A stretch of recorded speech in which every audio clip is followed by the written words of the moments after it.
Jefferson Davis's first inaugural address. The Papers of Jefferson Davis. Rice University, Alabama, Capital, Montgomery, February 18, 1861.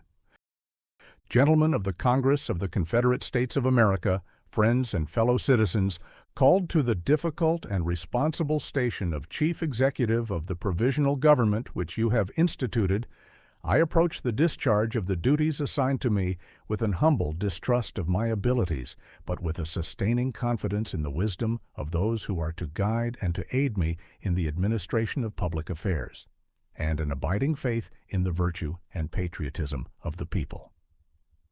Looking forward to the speedy establishment of a permanent government to take the place of this, and which by its greater moral and physical power will be better able to combat with the many difficulties which arise from the conflicting interests of separate nations, I enter upon the duties of the office to which I have been chosen, with the hope that the beginning of our career as a confederacy may not be obstructed by hostile opposition to our enjoyment of the separate existence and independence which we have asserted and, with the blessing of Providence, intend to maintain. Our present condition, achieved in a manner unprecedented in the history of nations, illustrates the American idea that governments rest upon the consent of the governed, and that it is the right of the people to alter or abolish governments whenever they become destructive of the ends for which they were established. The declared purpose of the compact of union from which we have withdrawn was to establish justice, ensure domestic tranquility, provide for the common defense, promote the general welfare, and secure the blessing of liberty to ourselves and our posterity. And when, in the judgment of the sovereign states now composing this confederacy, it had been perverted from the purposes for which it was ordained, and had ceased to answer the ends for which it was established, a peaceful appeal to the ballot box declared that so far as they were concerned, the government created by that compact should cease to exist. In this they merely asserted a right which the Declaration of Independence of 1776 had defined to be inalienable.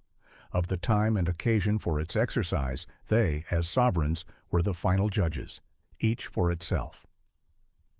The impartial and enlightened verdict of mankind will vindicate the rectitude of our conduct, and he who knows the hearts of men will judge of the sincerity with which we labored to preserve the government of our fathers in its spirit. The right solemnly proclaimed at the birth of the states, and which has been affirmed and reaffirmed in the Bills of Rights of States, subsequently admitted into the Union of 1789, undeniably recognize in the people the power to resume the authority delegated for the purposes of government.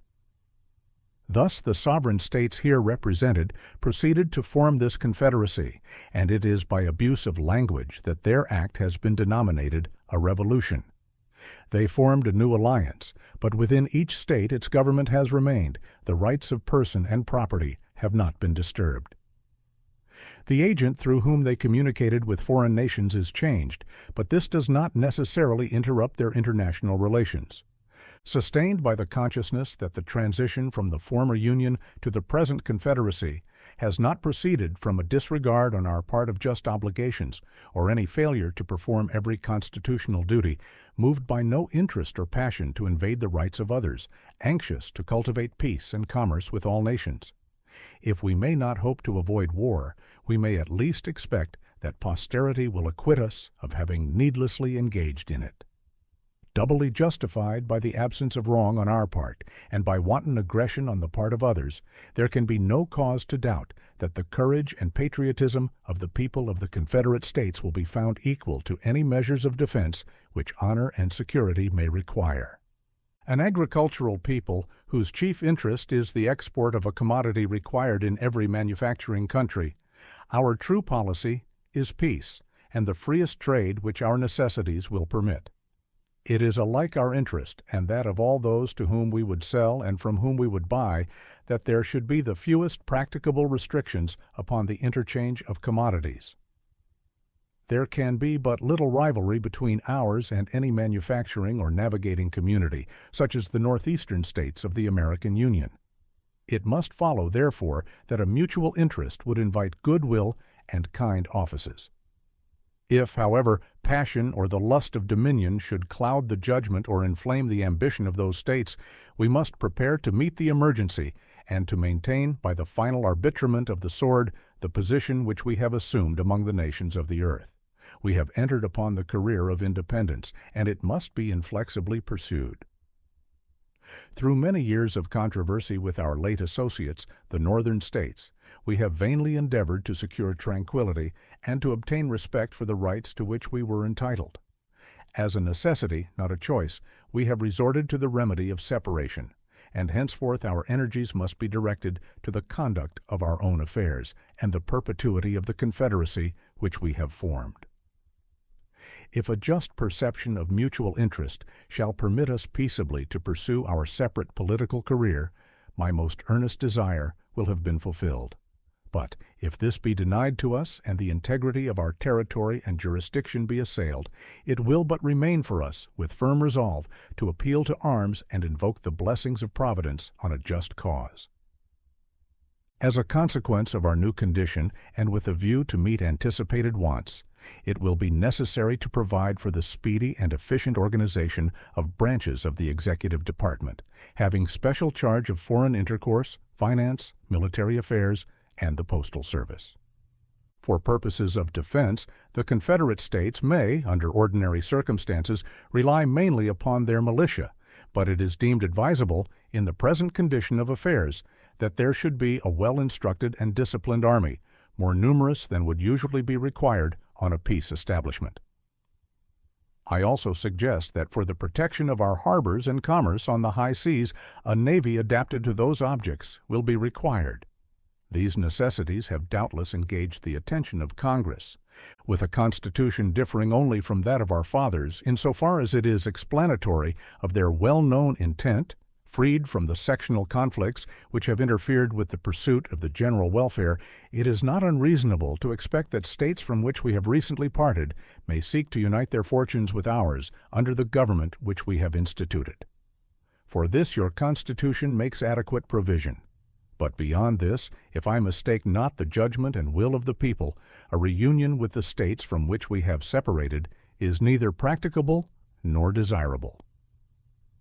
To increase the power, develop the resources, and promote the happiness of a confederacy, it is requisite that there should be so much of homogeneity that the welfare of every portion shall be the aim of the whole. Where this does not exist, antagonisms are engendered, which must and should result in separation. Actuated solely by the desire to preserve our own rights and promote our own welfare, the separation of the Confederate States has been marked by no aggression upon others and followed by no domestic convulsion. Our industrial pursuits have received no check. The cultivation of our fields has progressed as heretofore, and even should we be involved in war, there would be no considerable diminution in the production of the staples which have constituted our exports, and in which the commercial world has an interest scarcely less than our own. This common interest of the producer and consumer can only be interrupted by an exterior force which should obstruct its transmission to foreign markets, a course of conduct which would be as unjust toward us as it would be detrimental to manufacturing and commercial interests abroad. Should reason guide the action of the government from which we have separated, a policy so detrimental to the civilized world, the Northern states included, could not be dictated by even the strongest desire to inflict injury upon us. But otherwise a terrible responsibility will rest upon it, and the suffering of millions will bear testimony to the folly and wickedness of our aggressors. In the meantime, there will remain to us, besides the ordinary means before suggested, the well-known resources for retaliation upon the commerce of an enemy. Experience in public stations, of subordinate grade to this which your kindness has conferred, has taught me that care and toil and disappointment are the price of official elevation. You will see many errors to forgive, many deficiencies to tolerate, but you shall not find in me either a want of zeal or fidelity to the cause that is to me highest in hope and of most enduring affection.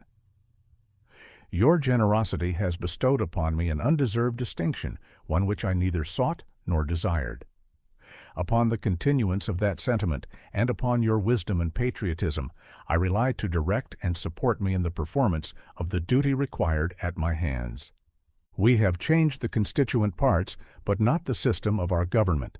The Constitution formed by our fathers is that of these Confederate States. In their exposition of it, and in the judicial construction it has received, we have a light which reveals its true meaning. Thus instructed as to the just interpretation of the instrument, and ever remembering that all offices are but trusts held for the people, and that delegated powers are to be strictly construed, I will hope, by due diligence in the performance of my duties, though I may disappoint your expectations, yet to retain, when retiring, something of the goodwill and confidence which welcome my entrance into office. It is joyous in the midst of perilous times to look around upon a people united in heart, where one purpose of high resolve animates and actuates the whole, where the sacrifices to be made are not weighed in the balance against honor and right and liberty and equality. Obstacles may retard, they cannot long prevent the progress of a movement sanctified by its justice and sustained by a virtuous people. Reverently let us invoke the God of our fathers to guide and protect us in our efforts to perpetuate the principles which, by His blessing, they were able to vindicate, establish, and transmit to their posterity. And with a continuance of His favor, ever gratefully acknowledged, we may hopefully look forward to success, to peace, and to prosperity. Rice University, the Papers of Jefferson Davis.